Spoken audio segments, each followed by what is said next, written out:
السلام علیکم ورحمۃ اللہ وبرکاتہ۔ آج کا سفر ہمارا چناب نگر کی طرف تھا، جامع مسجد احرار کی طرف۔ صبح 5 بجے ہم نے اپنے سفر کا آغاز کیا اور بس نے بتائے ہوئے پلیسز سے ہمیں ریسیو کیا۔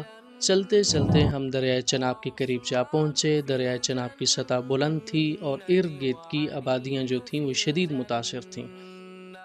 پنڈی بھٹیاں کے مقام پہ جہاں ہم پہنچے، وہاں پہ لوگوں کے لیے جو ہم امداد لے کر گئے تھے وہ ان تک پہنچائی ہم نے، اور وہاں سے لوگوں کے حالات و واقعات کا جائزہ لیا۔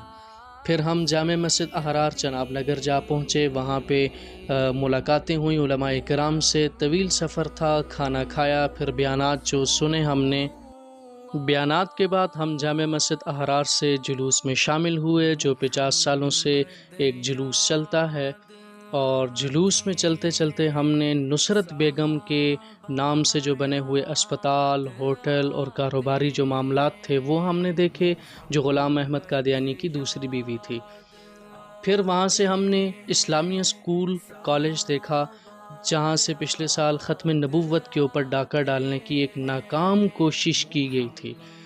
گرمی کا یہ عالم تھا کہ انسان 5 منٹ اس گرمی کے اندر کھڑا ہوتا تو فرائی ہو جاتا وہ، لیکن ایمانی کوئی قوت تھی جس وجہ سے ہم بھی محفوظ رہے اور ہم چلتے رہے۔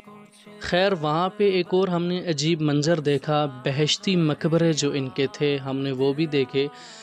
جن لوگوں کے پاس مال و زر تھا ان کی الگ قبریں تھیں، جنہوں نے ڈیل کی ہوئی تھی 35% ہم اپنے مال میں سے، بزنس میں سے ہم آپ کو دیں گے، ان کی الگ قبریں تھیں، اور جو غریب لوگ تھے وہ جہنم والے مقام میں شفٹ ہوئے ہوئے تھے۔ تو وہاں سے آگے پھر ہم ان کے جو نور العین نام کی عدالت یا لائبریری تھی، ہم وہاں پہ گئے، وہاں دعا ہوئی اور علماء کرام نے پھر ان قادیانیوں کو دعوت دی اسلام کی، ختم نبوت کی۔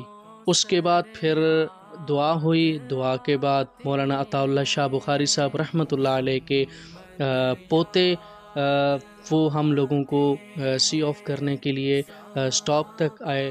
تمام کارکنان کو انہوں نے ملاقاتیں کیں اور ان سے مصافحہ کیا، اور بڑے اچھے اخلاق سے وہ پیش آئے۔